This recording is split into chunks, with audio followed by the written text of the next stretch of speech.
اور 5 مہینے تک اگر وہ ریفارمز جو آپ نے کرنی تھی اس کے اثرات ہمیں نہیں دکھائی دے رہے، تو یہ تو پھر اپوزیشن کے دنوں میں جو آپ پہ تنقید ہو رہی ہے، جو ہوم ورک کرنے کا تھا وہ آپ ابھی کر رہے ہیں۔ دیکھیں، یہ بالکل آپ کا سوال بنتا ہے کہ چند مہینے کے اندر آپ کو دوسرا بجٹ جو ہے منی بجٹ دینے کی ضرورت کیوں پیش آئی، اور اس کی آج اسد عمر صاحب نے اسمبلی کے فلور پہ وضاحت بھی کی کہ کیوں ہم نے کیا۔ کیونکہ جو اسمال بزنس جو چھوٹا تاجر ہے اس کو سپورٹ کرنے کے لیے، اور ساتھ ساتھ جو آپ کا ایک بیچ میں ایک فیسلٹی ایسی پرووائڈ کرنے کے لیے کہ عام لوگ جو ہیں وہ انویسٹمنٹ کی طرف آئیں۔ دیکھیں، اگر اسمال ٹریڈر بہتر ہوگا، چھوٹا تاجر جو ہے وہ بہتر ہوگا، انویسٹمنٹ اگر آئے گی، بزنس ٹرانزیکشنز ہوں گے، ایک آپ کی ایک بزنس انوائرمنٹ ڈیولپ ہوگی، تو اس کا عام آدمی کو فائدہ یہ ہے کہ ظاہر ہے انویسٹمنٹ آنے سے، بزنس ہونے سے عام آدمی کو اس کا ڈائریکٹلی اس کا فائدہ پڑتا ہے۔ ایک جو بہت بڑا ہمارے خلاف پروپیگنڈا کہہ لیں یا جو چہمگوئیاں اپوزیشن کر رہی تھی کہ بہت بڑے ہم ٹیکسز لگانے جا رہے ہیں، کوئی غریب کی کمر توڑنے جا رہے ہیں، تو ایسا کچھ نہیں۔ ٹھیک، آپ نے اس کو دیکھ لیا۔ ہاں، یہ بات ضرور ہے کہ ٹیکس نیٹ بڑھانے کے لیے جو براڈ بیسڈ ریفارمز ہیں وہ اس میں نہیں ہیں، وہ آپ کا جو اگلا بجٹ آئے گا اس میں پراپر جو ہے وہ ویژن جو ہے وہ آپ کو نظر آئے گا۔ ٹھیک، رانا صاحب 2019 کے بجٹ میں آپ انتظار کیجئے، جو فسکل ایئر آپ کا کمپلیٹ ہوگا اس میں آپ کو جو ہے وہ ٹیکس نیٹ کس طرح بڑھایا جائے گا یہ بتا دے گی حکومت۔ آج آپ لوگوں نے بڑا شور شرابہ کیا، بڑی ہلڑ بازی ہوئی اور بڑے سخت نعرے لگائے گئے۔ دوسری طرف یہ کہ جو شاہد حسن صدیقی صاحب نے بات کی ہے کہ اگر اسی طرح سے چلتا رہا، مثلا اگر کہیں تحریک انصاف کی حکومت لیک کر رہی ہے اپنی پالیسیز یا جو انہوں نے کمٹمنٹس کی تھیں اس سے، تو اپوزیشن کا کام تو یہ ہے کہ ان کو اس پیج پہ لائیں، ان کو ان کے وہ وعدے یاد کرائیں کہ جی آپ نے اپنے مینیفیسٹو میں یہ بات کی تھی، نہ کہ صرف یہ کہہ دینا کہ یہ نااہل ہے، ان سے کچھ ہونا ہی نہیں ہے، چلانا تو بہرحال اس نظام کو آپ کو پڑھنا ہے، پارلیمان کو چلانے کے لیے، نظام کو چلانے کے لیے تو آپ لوگوں نے ان کے ساتھ کھڑے ہونا ہے، چاہے تنقید کے ذریعے چاہے تعریف کے ذریعے۔ بہت شکریہ آپ کا۔ دیکھیں، میرے بھائی علی محمد خان نے 2019 کا کہا، اصل میں جو آپ کے وزیر خزانہ ہیں انہوں نے تو 2023 کا کہا ہے۔ 2022-23 کے سال میں وہ کہتے ہیں ہماری معیشت جو ہے وہ سمجھ جائے گی۔ 2013 سے 2018 تک 2019 کے بجٹ میں پراپر جو ویژن ہے، جی 2013 سے 2018 تک جو یہ جلسے کرتے تھے اور جو سینکڑوں جلسے انہوں نے کیے، ہمیں 2018 کی نوید سناتے تھے کہ 2018 میں جب ہم آئیں گے تو یہاں سب سبز باغ ہوں گے اور بہت مزے کی بات ہوگی۔ اب 2018 سے 19 میں ہم چلے گئے ہیں، اب یہ جو اسد عمر صاحب ہیں وہ 2022-23 کے بجٹ کی بات کرتے ہیں۔ بہرحال میرا خیال ہے کہ ابھی جو بجٹ آیا ہے، اگر 170 ارب کے ٹیکسز تو اسد عمر صاحب نے کہا ہے کہ وہ لگ رہے ہیں، اور اگر 170 ارب کے ٹیکسز لگ رہے ہیں، میرے خیال میں کہ 270 ارب کے لگ رہے ہیں۔ اس کی وجہ یہ ہے کہ جس کو یہ کہتے ہیں کہ یہ اکنامک پیکیج ہے، ریلیف دیا ہے، اور اگر انہوں نے 100 ارب کا ریلیف دیا ہے تو 170 کے اوپر 100 ارب وہ بھی پورا کرنا ہے، تو تقریباً 270 ارب کے ٹیکسز ہوں گے، جو آپ کو کل یا پرسوں کی اخباروں میں آپ کے سامنے وہ تفصیل آ جائے گی۔ اب جو اصل بات ہے وہ صدیقی صاحب نے بھی کی، ہر ملک میں 2 اکانومیز ہوتی ہیں، بلیک اکانومی ہوتی ہے، وائٹ اکانومی ہوتی ہے۔ آپ کو ہر اچھی حکومت چاہتی ہے کہ بلیک اکانومی کو گریجولی آپ وائٹ اکانومی میں لے کے آئیں، اور مجھے آج ان کی اس پریزنٹیشن میں کوئی ایسا عمل نظر نہیں آ رہا جس میں بلیک اکانومی کو کوئی انہوں نے سکویز کیا ہو اور انہیں مجبور کیا ہو کہ وہ وائٹ میں شفٹ ہو جائیں، بلکہ ان کو سپورٹ کر دیا کہ آپ 50 لاکھ کا گھر بھی لے لیں، آپ 20 لاکھ سے اوپر کی 1300 سی سی گاڑی 20 سے 22 لاکھ کی آتی ہے وہ بھی لے لیں۔ جو ایک عام پاکستانی شہری ہے اس کے پاس 20 لاکھ روپے تو 20 سال میں نہیں اکٹھے ہوتے، اس کے پاس 50 لاکھ روپے 50 سال میں نہیں اکٹھے۔ تو آپ کے خیال میں کس کو ریلیف دیا ہے؟ وہی لوگ ہیں upper middle class business man, جو رجسٹر نہیں ہوتا، جو دکاندار ہیں، جو پیسہ کماتے ہیں، بہت سارے بزنسز کرتے ہیں اور وہ ٹیکس نیٹ میں نہیں آنا چاہتے، اور وہ کنٹینیو کریں گے۔ اب وہ مکان بھی خرید سکیں گے، ان کا 1 لیں گے، 2 لیں گے، 3 لیں گے، ان کو نہیں پتا چلے گا کتنے مکان لیے، بیٹے نے بھی گاڑی لے لی، باپ نے بھی گاڑی لے لی، وہ گیم چلتی رہے گی۔ ان کے پاس 32 لاکھ امیر لوگوں کی لسٹیں تھیں جس کے اوپر یہ ہمیں ٹانٹ کرتے تھے کہ آپ ان کو کیوں نہیں پکڑتے۔ ان کے لیے انہوں نے کیا کیا؟ تو میں نہیں سمجھتا کہ ٹیکس سر اگر آپ اجازت دیں، اگر آپ کی اجازت ہو تو میں ذرا علی محمد خان صاحب سے پوچھ لوں، یہ بڑا انٹرسٹنگ آپ نے پوائنٹ اٹھایا سر، وہ ان 32 لاکھ لوگوں کا کیا ہوا جن کو مارک کیا گیا تھا؟ اور اسد عمر صاحب گورنمنٹ کو یہ اکثر تنقید کرتے تھے کہ آپ اب ظاہر ٹیکس نیٹ بھی بڑھائیں، ساتھ میں وہ یہ بھی کہتے تھے کہ وہ لوگ مارک کریں جن سے آپ نے یہ ریکوریز کرنی ہے، یہ پیسہ کرنا ہے، اس پر کوئی کام ہوا ہے کچھ؟ دیکھیں آپ کی بات بہت پرٹیننٹ ہے، اور رانا صاحب نے جو نقطہ اٹھایا ہے یہ بیسیکلی ہمارا ہی نقطہ ہے، اور اس پہ ہماری جماعت کام بھی کر رہی ہے، ایف بی آر ریفارمز پہ اسد صاحب کام کر رہے ہیں۔ لیکن جو میں نے آپ کو بات کی، شاید رانا صاحب میری بات پوری طرح سمجھ نہیں پائے، میں نے یہ نہیں کہا کہ خدا نخواستہ ہم لوگ تیار نہیں تھے تو ہم 2019 میں تیار ہوں گے۔ میں جو آپ کو عرض کر رہا ہوں وہ یہ ہے کہ آپ کے پاس وہ فائنینشیل کشن جو ایک پراپر بجٹ بنانے کے لیے ہونا چاہیے وہ اسد صاحب کے پاس نہیں تھا۔ تو اس میں 2 بجٹ کیوں پیش کرنے پڑے؟ پھر ایک ہی دے دیتے؟ دیکھیں یہ جو اس میں اگر آپ دیکھیں اس میں تو کوئی نئے گرانٹس نہیں ہیں، اس میں کوئی نئے بڑے ٹیکسز نہیں ہیں، کوئی زمیندار پہ کوئی کاشتکار پہ ٹیکسز نہیں ہیں، کوئی عام آدمی پہ اس پہ کوئی لیویز نہیں لگائے گئے۔ Basically he wanted to give a relief to جو چھوٹا تاجر ہے اس کو۔ اور ایک اور چیز بھی دیکھیں، میں بالکل اس بات سے ایگری کرتا ہوں کہ ہونا جو آئیڈیل سچویشن ہے وہ یہ ہے کہ if you want to buy کوئی بھی گھر یا کوئی بھی گاڑی لینا چاہتے ہیں تو ہونا یہ چاہیے آئیڈیلی اسپیکنگ کہ آپ فائلر ہوں پہلے۔ لیکن سچویشن ایسی ہے کہ مارکیٹ میں بوم پیدا کرنے کے لیے لوگوں کو انویسٹمنٹ کی طرف لانے کے لیے کہ وہ پیسہ نکالیں اور انویسٹ کر دیکھیں۔ ایک آدمی نے گھر خرید لیا اپنا عادل، ایک تو طریقہ یہ کہ آپ ڈنڈا اٹھا کے اس کو پکڑ کے اس کو کہیں کہ یار فائلر بنو، دوسرا یہ اس نے جو آدمی گھر خریدے گا وہ لازماً اس کی ساری ٹیکسیشن کے پروسیس سے گزرے گا۔ پھر جو آپ نے کوئی گاڑی خرید لی، you have to go to the excise department. میں یہ ڈیپینڈ نہیں کر رہا کہ آپ کو نان فائلر نہیں ہو، آپ کو جو ہے نان فائلر ہونا چاہیے، you have to be a filer. لیکن اس وقت کوشش یہ کی گئی ہے، دیکھیں جو بڑی گاڑی ہے، جو 1800 سی سی سے بڑی زیادہ گاڑی ہے، جو وہ کون خریدتا ہے؟ 60-70 لاکھ کی 1 کروڑ روپے کی گاڑی وہ خریدتا ہے جس کے پاس پیسہ ہوتا ہے۔ اس پہ ٹیکس بڑھایا گیا ہے، اس کو بیسیکلی آپ نے ان لوگوں کو ان کی حوصلہ شکنی کی ہے جو باہر سے بہت بڑا پیسہ انویسٹ کر کے امپورٹ کرتے ہیں، کیونکہ آپ کو فارن ایکسچینج میں صرف ہوتا ہے۔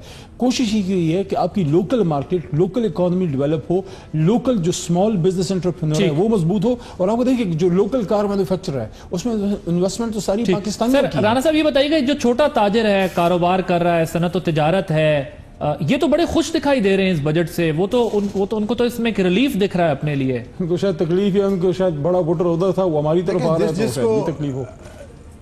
جو ٹیکس نیٹ سے باہر جائے گا وہ خوش ہوگا، وہ کیوں نہیں خوش ہوگا؟ اب آپ دیکھیں کہ کاروں میں کیا ہوگا۔ یہ ایک عام گاڑی پاکستان میں ٹویوٹا کرولا بنتی ہے، وہ 1300 میں بھی بنتی ہے، 1500 میں بھی بنتی ہے، 1800 سی سی میں بھی بنتی ہے۔ اب آپ دیکھیں گے کہ 1300 سیٹ کی گاڑی جو ہوگی اس میں لیدر سیٹس بھی ہوں گی، آٹومیٹک گیئر باکس بھی آ جائے گا، آلریڈی ہے بھی اس میں آٹومیٹک گیئر باکس، اور 1300 سی سی میں 1300 میں ہوگا اگر ہے تو وہ بکنی شروع ہو جائے گی۔ اسی سائز کی جو بڑے والی ہوگی وہ نہیں بکے گی۔ تو یہ ڈسٹورشنز ہیں، یہ کوئی میں نہیں سمجھتا کہ انہوں نے کوئی بڑا ریلیف دیا۔ لیکن یہ سیکٹر جو ہے، اصل سیکٹر ہے جہاں پہ آپ نے ریلیف دینا ہے، وہ آپ کے سیکٹرز ہیں ڈیولپمنٹ اورینٹڈ، جس کے اندر آپ انویسٹر کو پروموٹ کریں گے۔ اب آپ گاڑیاں بیچ لیں گے، آپ کی اکانومی میں کتنا اس کا وہ آ جائے گا۔ کاسٹ آف ڈوئنگ بزنس آپ نے بڑھا دی، آپ کے بینک کے ریٹس بڑھ گئے، ایز آف ڈوئنگ بزنس آپ کی ختم ہو گئی، آپ کی ایڈمنسٹریشن کام نہیں کر رہی، آپ کا بیوروکریٹ کلیئرنس نہیں دے رہا۔ یہ تھے کام کرنے والے۔ کاسٹ آف ڈوئنگ بزنس میں بجلی کا ریٹ کل بڑھا دیا۔ سر مجھے سر اگر مختصراً بتا دیں پھر ہم ذرا آگے بڑھیں گے، مجھے بتائیں ایز آف ڈوئنگ کے تو ان کا سلوگن ہے کہ ہم نے بزنس مین کے لیے یہ انوائرمنٹ کریٹ کرنا تھا، لیکن مجھے ان کو دوسرا منی بجٹ پیش کرنے کی ضرورت کیوں پیش آئی آپ کے نزدیک؟ مجھ سے پوچھ رہے ہیں؟ جی رانا صاحب آپ سے۔ جی بالکل، بڑا سمپل ہے، بالکل سمپل ہے۔ اگر ان کی ٹیکس ریکوری پوری ہو گئی ہوتی، 170 ارب روپے کا ڈیفیسٹ فرسٹ ہاف میں نہ ہوتا اور سیکنڈ ہاف میں 170 تو کم از کم ہوگا، اس سے زیادہ ہوگا، تو یہ 350 ارب کا اگر ڈیفیسٹ نہیں ہوتا تو یہ بجٹ کیوں لے کے آتے؟ یہ کبھی نہ لے کے آتے، یہ آن ٹارگٹ ہوتے۔ تو یہ جو ناکامیاں ہیں ان کو کور کرنے کے لیے لے کے آئے ہیں۔ ٹھیک، میں آپ کی طرف آتا ہوں، میں ذرا شاہد صاحب سے بولوں۔ شاہد صاحب یہ جو رانا صاحب بات کر رہے ہیں، آپ کو بھی ایسا ہی لگتا ہے کہ انہوں نے یہ جو اپنا ڈیفیسٹ کا گیپ تھا وہ کور کرنے کے لیے سب کچھ کیا ہے؟ جی بالکل، دیکھیے میں اگر آپ کو 3-4 فیگرز مختصراً دے دوں